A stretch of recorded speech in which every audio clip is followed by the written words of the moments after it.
I've come to altitude for 3 weeks. We'll leave St Moritz and then we'll travel to Austria, a place called Hotel Jacob, owned by a triathlete. It looks amazing. The cater, the food that they do is all around healthy eating. There's an actual pool that's like an infinity 25-metre pool that actually is on the side of the lake. I'm going to do loads of swims. Being a duathlete, I'll do loads of swims, as you know. Only breaststroke though. Group rides available. They take you to a track once a week to do some TT stuff. I'll drop down to from altitude there, hopefully feel a little bit like there's air available, and I'll start to put a lot more intensity into the training.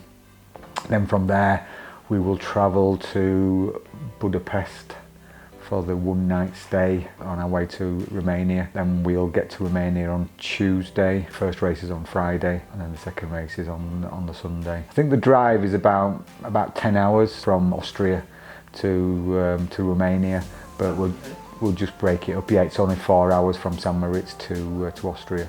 So again, what I don't want to do is undo all this sort of work that I've done by sort of trying to bite too much off. So luckily we've been able to do sort of 3-4 hour drives, which, hopefully that won't tax me too much. I'll still be able to get enough sleep in, get the recovery in, and really sort of be ready for race day. At the moment, the sprint is still would be my strongest, but now put a lot of effort into.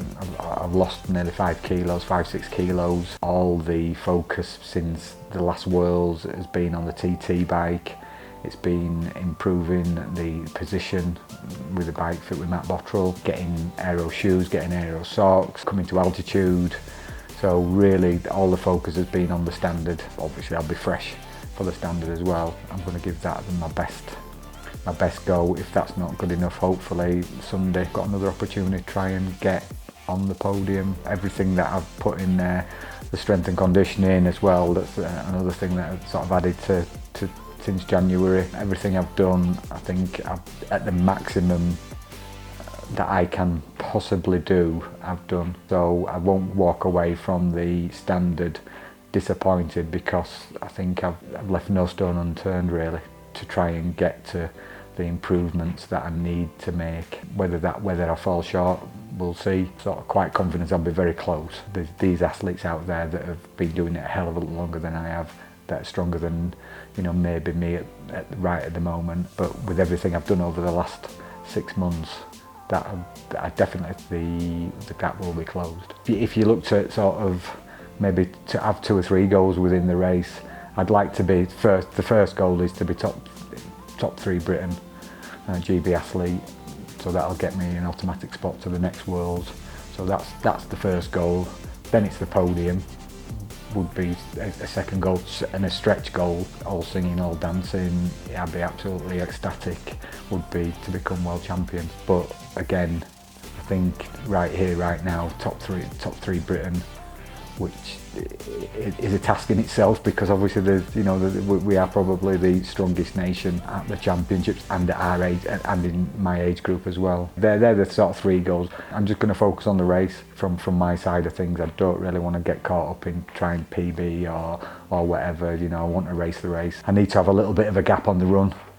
That's my goal. If I can get a gap, if I can get a 1-2 minute gap on the run, that would probably give me breathing space.